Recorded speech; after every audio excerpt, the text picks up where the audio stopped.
So Mark, tell me about your background and what you do. I am a doctor of chiropractic, and I specialize in lifestyle medicine. Predominantly for the last 25 plus years, I've been practicing clinical nutrition, which is basically getting people to eat better for their health. So what kind of diseases or conditions do you treat most often, and how do you treat them? Well, most of our patients we see are really suffering from the standard American diet or the Western diet. So those inadvertently, people are eating things like heavily refined foods and fat, heavily cholesterol-laden things that produce cardiovascular disease, diabetes type 2, even autoimmune issues. So we treat them in a whole. Lifestyle medicine is just that. We're going to treat the lifestyle as the medicine with proper diet, emotional, spiritual support, really a holistic approach. So it's like, let thy food be thy medicine. You really are what you eat. Really, what you bring into your body is going to dictate the outcome of your health. It has a big influence. What do you feel like most you deal with? Obesity, or is it?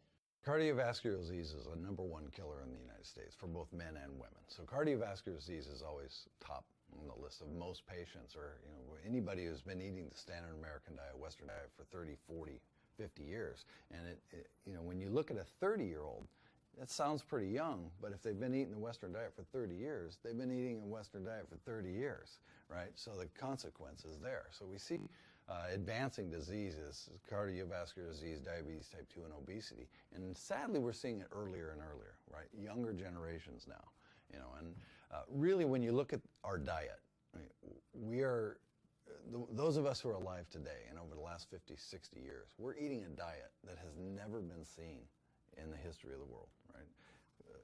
Civilizations from centuries ago have always eaten a whole food diet. Now we're eating a diet that's highly processed, highly refined, a lot of chemicals, and all sorts of things, all the way down to genetic modified items are in our food supply. And it's like dead food, essentially, and toxic food. Anytime we get away from eating whole foods, right? Food is grown in nature. We're gonna have some consequences, and that's what we're seeing. We're seeing today advanced disease, chronic progressive disease. This is what 80% of our population is suffering from, chronic progressive diseases. Do you treat people with cancer? We do treat people with cancer. Generally, we're not treating them for the cancer directly, but we're trying to be supportive. And that's where the dietary components come in, the lifestyle modifications come in. I think, getting cancer patients, which is a really, heavy disease, we're talking about getting to meditation, a lot of, emotional counseling, as well as food support. Right? And when we say food support, we're talking about doing that whole food diet that's going to support the immune system. Even when they're undergoing maybe chemotherapy or radiation therapy or supportive pharmaceutical support, we still want to strengthen the body as much as we can through diet. So what does that whole food diet look like that you keep talking about? So a whole food plant-based diet is really an unprocessed, predominantly plant-based food. What does that mean? That means vegetables and fruits and whole grains and legumes, all the foods that are nutrient rich with phytonutrients, antioxidants. And we see these terms, phytonutrient, antioxidants. Well, phytonutrients, they're very helpful for the immune system, cancer fighting. Phytonutrient, where do they come from? Phyto means plant. Phytonutrient. The more you refine it, the more we lose. So the whole food plant-based diet is exactly what it is. Eat food as grown. Eat it how it comes out of the ground, how nature made it. Nature knew what she was doing when she put it together. Our body is designed to process these foods perfectly. Remember, there's only one diet ever clinically proven to reverse disease, and that's a whole food plant-based diet. So for the majority of our conditions that we see with our patients, we're going to put them on a whole food plant-based diet, which means no refined products, no heavily refined sugars and processed foods. When you think of a food, we take a whole food, such as just take wheat, for instance. And if you refine it down and get into white flour, we've literally stripped most of the nutrient out of it, and we get a product that is non-nutritive, right? Interesting thing is if you look at drugs, the same thing. You take the coca plant and you refine it all the way down, you get crack cocaine, right? They come from the same plant, but two physiological effects. A fairly benign plant with antioxidants can come down to a highly toxic poison.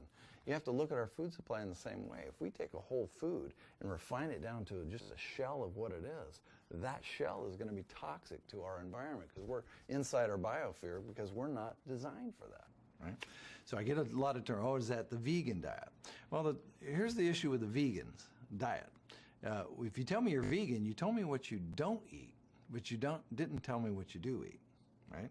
So there's a lot of pitfalls that can happen when we're adhering more to a name than what we're really doing. So more of us who are practicing clinical nutrition now is whole food, plant-based diet. That way you can't miss it. It's whole food. What is it? It's plant-based. There we go. Now, does that mean 100% strict? It really depends on the severity of disease. If a patient is more diseased, we have to get cleaner and cleaner, which means we're probably going to do 100% whole food plant-based diet during that time. Then once we get patients balanced, can they throw a few things in here that aren't plant-based? Yeah, probably, without too much deficit, but it still needs to be whole food-based. We've seen the vegan and vegetarian markets grow. The unfortunate thing is it's a lot of processed foods now. So I can see a lot of vegans and vegetarians in my practice who are not doing well, and I come to find out they're just eating a lot of processed vegan foods, right? So if you take soy by itself, edamame, and a whole food component is very healthy. Even tofu is fine, but if you get it down into isolated soy protein powders and, fake cheeses, fake meats, all these fake things, now we're not eating a real whole food plant-based diet anymore. And there's a lot of junk food out there, and that's what happens. So if you're eating a lot of the veggie burgers, fake chickens, fake cheeses, all that kind of stuff, you're not eating a whole food plant-based diet. You can eat these things sometimes, but my analogy I give patients is Vegas. You can go to Vegas and just get railed one weekend, and it's not going to really do you in. But if you go to Vegas every weekend and get railed, you're going to have a tough time, right? So use the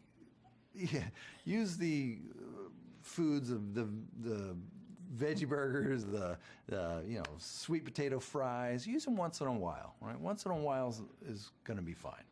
But again, if you've got advanced disease, you really got to get on a program to reverse disease first, right? You can't do it part way to really heal. You got to do it all the way. So, do you believe in bio-individuality? Are there certain foods that every human being should stay away from? Like, I feel like different cultures, where they lived, people ate wild buffalo back on the plains, pre-Columbian America. So why is meat so bad? There is some biological uniqueness from patient to patient or person to person, but we're still the same species. Remember that, let's say meat, for instance. Meat does have a lot of negative attributes to our diet, right? Especially the way it's raised today. It's hormone-induced, right? We know all the unfortunate events of factory farming. But remember, 200 years ago, people didn't roll out of bed and get a bacon, egg, cheese muffin, and then roll to a roast beef sandwich, and then roll to pork chops and, applesauce for dinner. It just didn't happen way back then. So hunting, gathering, and, I know the paleo thing is a big deal, but the bottom line is tigers aren't even successful on every hunt. So to think we humans are even more evolved at hunting than tigers is just unrealistic. So it was few and far between is my point. And people just didn't saturate their diet with meat and eggs and cheese and milk, every day like we do today. That's really our diet is based on pretty much factory animal parts and refined carbohydrate. Equals death. Equals chronic progressive disease, yeah. But we're so resilient that you would think that would kill you in a weekend, but it doesn't. We're so strong, our immune system is working every second of every day that it still takes decades to kill you, right? Which is the upside when you're doing more of a healing environment, because healing happens a lot faster. I know you're not a huge meat advocate, but you want to eat meat that was raised how nature intended it to raise, if you're going to eat meat, right? Yeah, there's a component to that. Actually, what we see in some of the nutritional sciences, game meats are probably healthier for you because they have some omega fatty acids and things like that. But remember, if we're just going to substitute standard factory farm breakfast, lunch, and dinner meats, and now I got, organically raised, cows and chickens who listen to classical music, and we're going to eat those breakfast, lunch, and dinner, we're still going to find the same problem, and that's what we find. So it's what I call the filtered cigarette argument, right? Somehow putting a filter between you and the tobacco somehow made them healthier. It doesn't. But ideally, if you ate them once in a while, say, right? So a rule of thumb we use with patients who aren't advanced disease is maybe 1 or 2 servings per week. It's probably going to be okay. And cleaner, the better. And then also, like the whole food, plant-based diets, you could eat all vegetables, but if they're heavily laden with pesticides, it's going to disrupt your system. It's difficult, but that's why we try to push organic, or even if they're not certified organic. Remember, we got a lot of local growers all over the United States, so our local guys may not be able to afford the organic certification, but they use organic farming methods. And so, once again, you want to try to eat locally anyway, right? Because it's kind of symbiotic with your environment. You live in that area, it's a good idea to eat the foods that are grown in that area. What is the microbiome? The microbiome, basically, if you look at us as an organism, or a living organism, we actually have more bacteria in our body than we do our own human cells. And the majority of these live in our gut. And what the microbiome is it's like a little universe in itself inside our gut that constantly is cleansing us, stimulating immunity, building vitamins, and keeping pathogens out of our system. Now, in the Western diet, standard American diet, the standard American diet, not only promoting disease, is very good at killing the microbiome, right? So that's the thing. We have these processed foods, high fat, high cholesterol, alcohol, medications. All these foods that are food items we put into our body will literally kill off our microbiome. Now, if you're killing off our good bacteria, which remember supports our immune system, then we're going to have decreased immune function. Right? And this is the problem we see. Now, with probiotics, very important, right, to have probiotics, and I see patients taking them left and right. The unfortunate thing is they're also taking the probiotic and then going out and killing the microbiome with their dietary habits. So the trick is to really get a diet that supports the microbiome, as well as maybe take some probiotics. But you'll find that the more foods you eat that support the microbiome is going to help enhance the health. What are those foods? Fiber, fiber, fiber, right? So we have something called resistant starch in the diet. Very important. Resistant starch is when we eat a resistant starch, our body can't break that down, right? Our body can take some of the sugars off for energy, but the resistant starch then goes down into our lower intestine where the bacteria, the good bacteria, feed on these resistant starches. So it actually is food for our good bacteria. So the more foods we get, fiber foods and resistant starches, the healthier our good bacteria is. Then our good bacteria keeps the bad guys away, right? And so that's really what the microbiome is all about. For a long period of time, historically throughout treatment of patients, microbiome was never really thought of. It was just kind of, whatever. But we're really seeing where the importance of the microbiome is.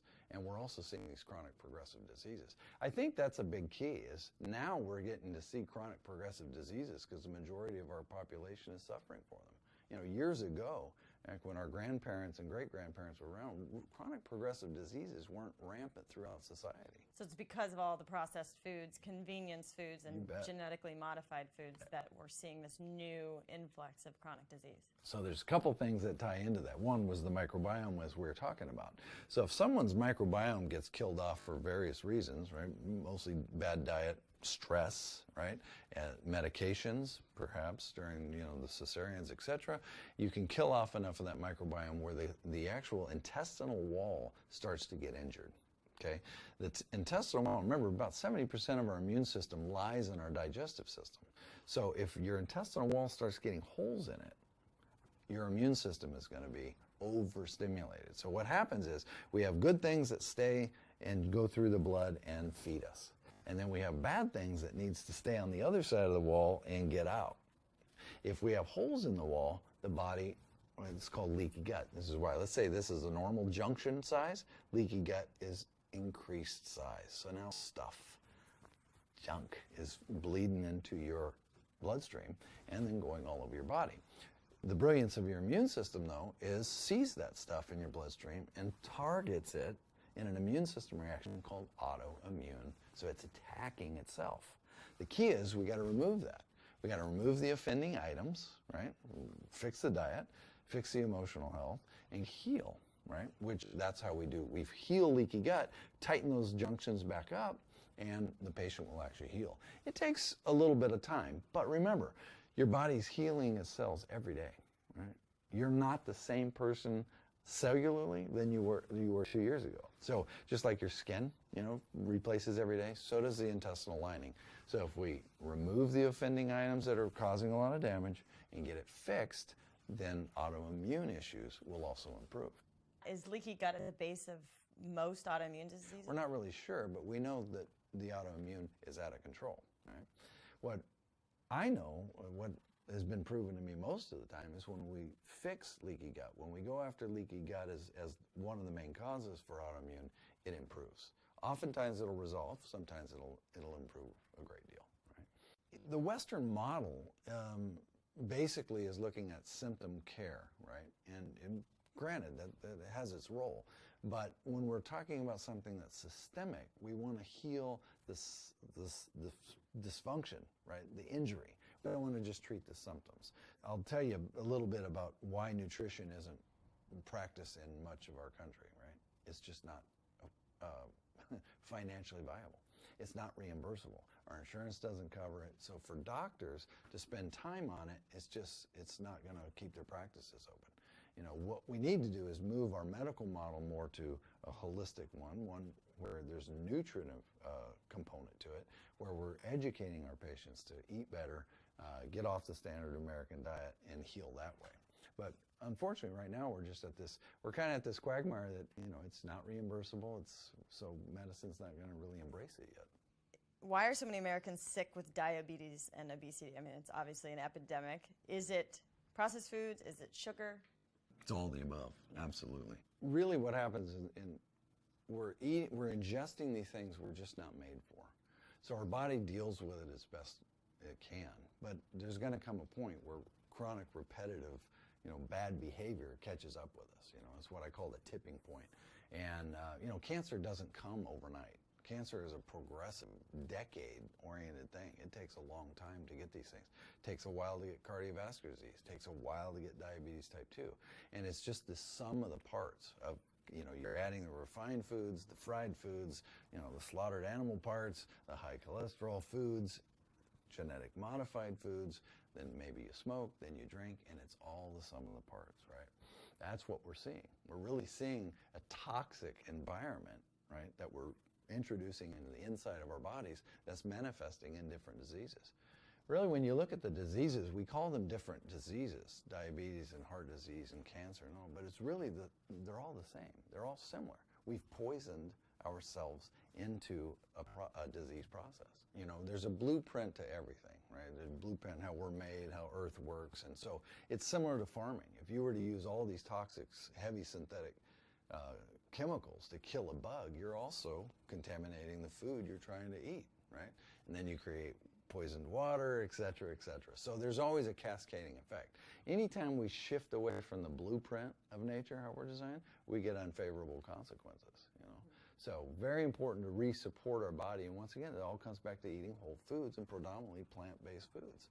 That's what's going to feed our microbiome. And if you think about it, we're not really a large animal, and we're definitely not supposed to be a real heavy fat animal, right? So it's very, very strange. And sadly, we're seeing, we always, through society, we just kind of adapt and accept things. So now being heavy and obese and fat is starting to become the norm. And we get worried of that, those of us, especially in lifestyle medicine, nutritional medicine, because if that becomes the norm, then it's okay. And that's not okay, right? That's dangerous. You keep talking about cholesterol in the diet. We just spoke to someone who is a scientist who says that the cholesterol is actually trying to fix the damage in the blood vessel. and the irritation from inflammation or whatever it is. So the cholesterol came after the fact, trying to heal, and there's a buildup, so they blame the cholesterol, but cholesterol is not actually the problem. What do you think about the whole cholesterol debate? High cholesterol in itself isn't necessarily dangerous. And it's really not how high your cholesterol is, it's how clean your arteries are, right? So if you have high cholesterol, so to speak, on a blood lab, but your arteries are flowing very well because your arteries are supple and they're flexible and you have a lot of blood flow, then cholesterol isn't necessarily an issue. What happens though, and like I said, it's always the sum of the parts, right? It's never one particular bad guy. Because if that was true, we could remove the bad guy and whew, we'd be in, Garden of Eden. But it doesn't work that way. So the interesting thing is we have something called the LDLs, or the low density lipoproteins.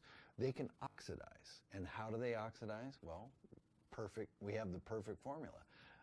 High refined sugars and flours and, all these really god-awful extracted foods that we're eating, these poisons, will then act on the cholesterol. So it does. It causes plaquing in the arteries, etc. Would I say that cholesterol itself is the evil boogeyman? No, but it is part of that sequence of degeneration and advanced disease, right? The nice thing is our body makes all the cholesterol we need, and I think this is where the misconception happens. We have dietary formulas for what our dietary intake should be of cholesterol, but in actuality, it should be zero. We don't need cholesterol. It provides us no dietary advantage to ingest cholesterol. However, under these conditions we have in the standard American diet, it can be poisonous, right? So our body makes all the cholesterol we need. Your liver actually will synthesize all the cholesterol it needs for your cell membranes and making some fat-soluble vitamins and hormones. It does a great job. It's designed to. So when you look at statins, which is one of the #1 selling drugs around the world, it lowers your cholesterol level. But do you know how it lowers your cholesterol level? Interesting. It makes your liver sick. And the reason why it makes your liver, or the target is making the liver sick, is it decreases your cholesterol production. Right. So if we actually could make dietary and lifestyle modifications to lower our cholesterol, allow the cholesterol we need to be made by the liver to function for our body, then we can actually reverse disease. Right? Our body has a hard time ridding cholesterol, excessive cholesterol. So your body knows how much to make. You just don't need to be ingesting more dietarily. There's just no dietary need for it. And then you'd probably be okay ingesting some if you weren't toxic and your immune system was working and your organs and everything are functioning. But if you are toxic, if you are obese and you're overwhelming your system with too many things to deal with, it can't clear out extra cholesterol. Exactly. That's why I say there's never one particular bad guy that we can just remove. It's always the sum of the parts. So with some patients who have even elevated cholesterol levels, but we do blood flow tests on them and they're doing fine, we're not overly worried about it. But remember, the majority of Americans are suffering from a chronic progressive disease. So it's really not the healthy, ultra-elite guy, athletic guy. We're not really worried about that. We're worried about the majority of Americans, who are eating the standard American westernized diet, which is promoting a real diseased environment. If you can change your lifestyle by reducing stress and cleaning up your diet, your system pretty much heals itself and handles itself, right? Yeah, correct. Given that you get all the sum of the parts together, and I think that's it. Stress is really bad for our body. I mean, the hormones of stress, the cortisol, it rips through our body really aggressively. And if you think about it, it's the fight-flight mechanism, right? So if you look at the fight-flight mechanism, which is the sympathetic nervous system, it's great to fight when you need to or run away when you need to, but you can't operate your life out of that. We really need to be more balanced in what we call the parasympathetics. As we were doing the Om, that Om brings down blood pressure, brings down stress hormones, and we get to more of an equilibrium where we can work in a balanced state. The other aspect too is exercise is very important, right? But exercise is also not the fix-all either, right? Because if exercise fixed everything, just exercise, right? So exercise, some emotional components, because I think the fight-flight mechanism is more emotional than physical, right? It gives a physical manifestation, but it's really an emotional thing. So balancing our emotions, balancing our base, so to speak, where we're working from, and then the diet, you couple them all together. That's what we do in lifestyle medicine, right? So now we're going to treat you with lifestyle. What about chiropractic? You're a chiropractor. How does the chiropractic keep your body healthy? Chiropractic, our goal is to tap into the recuperative ability of the body, that kind of innate intelligence that governs your body and is constantly taking care of you. So spinally, when you look at the spine, and that's where the central nervous system is, the brain and spinal cord, we're working on the spinal articulations, which will enhance nerve flow and blood flow and ideally immunity. We can increase immunity by being healthier. Remember, something that moves well doesn't hurt, right? But if you've got a lot of aches and pains and fixations, now we're talking about another component of degenerative lifestyle, right? We're not living to our optimum potential, right? So that's where chiropractic comes in. Then you couple that with diet and exercise and some of the emotional support, and we got a pretty healthy animal. Yes, the holistic approach. The holistic approach. So with someone at home dealing with chronic illness or something that the doctors can't explain, who should they seek out? Like an integrative doctor, a naturopath, advise them? I think the key is try to find someone in your area who does more lifestyle medicine or integrative medicine. You're seeing this field grow, right? The unfortunate thing is a lot of patients don't get better in traditional medical approach. So the integrative medicine, lifestyle medicine, naturopaths, you got good chiropractors, you got good medical doctors, you got a lot of docs out there now who are expanding their knowledge base in their practice to get help. I think the key is somewhat less is more, right? So if we actually get the lifestyle kind of cleaned up, you'll actually find that, this is easy, right? It's just getting the paradigm shift, so to speak, right? Doing things that help heal us. And then healing takes care of itself. There's nothing we never have to learn. I love a cut on the hand. You don't have to sit and think about it, or it does it. It just does its own thing. That's the beauty of our immune system. It totally knows what to do. We just got to give it a good direction. With cancer, is it true that it can't survive in an alkaline, oxygen-rich environment? Like I've heard wheatgrass does wonders, oxygen machine, sure, hyperbaric. Well, yeah, so to speak. I mean, but life's not a petri dish, right? So I think the most important thing is wheatgrass is one of what is that? Basically, well, it's a whole food concentrate, right? So a whole food plant-based type of item. So what we're talking about is getting the patient alkaline. So we're getting the patient to eat a lot of foods, phytonutrients, antioxidants that support the immune system that will basically target and eliminate the cancer cells. So really, whether or not, and remember, we have cancer cells or mutated cells every day, but our immune system can tag them and bag them and get rid of them, right? So the important thing is eating these foods that increase your immunity. So when we talk about, oxygen-rich and alkalinity, but actually what those are byproducts of healthy living. Now, that's what happens. When you eat healthy and you live healthy, hey, you're more alkaline and you have more oxygen going through your body. And then cancer is hard to manifest. That's really the key, right? So, but we always got to be careful, and this is why I try to warn my patients to it. There's no magic thing. There's no magic capsule. There's no magic pill, right? It's a sum of the parts of what you do with your lifestyle. You got to eat well. You got to think well. You got to do well, right? That's what being well is. Type 2 diabetes is 100% reversible, correct? Yeah. The healing that we see, especially in regeneration of cells and systems, is take diabetes type 2, for instance. It affects the eyes, it can affect the feet. The problem is it's an inflammatory condition and it starts to really eat away our small arteries, right? And small arteries are where? Well, they're in the eye, right? But if we can reverse the diabetes, which is totally possible even without medications, then the body will rebuild these arteries, enhance vision will be restored, right? Same with diabetic neuropathies, vascularity issues. Remember, the body is constantly healing, so it can regenerate some damaged areas. There does come a point, right? This is why we try to harp on patients, hey, don't put this off. Now you have this problem, get on it now. There does come a point where the body gets so damaged it kind of scars up and you're left with permanent damage. But for the majority of people, we can get significant improvement. Very, very, cardiovascular is another one. Cardiovascular disease is totally preventable and reversible. So even patients who are heading towards surgery can get on a lifestyle medicine program that can actually reverse the cardiovascular disease. What about stents? Do stents do anything? Well, stents do a temporary job, right? They open it up. So then what, right? So if you do a stent, we put a stent in there and we open up, we get blood flow better, and great. Now you can get in your car and drive to McDonald's. The point being is what then? So stunts may have their functionality to save your life at the moment. You're still going to need a good program to reverse the damage and heal.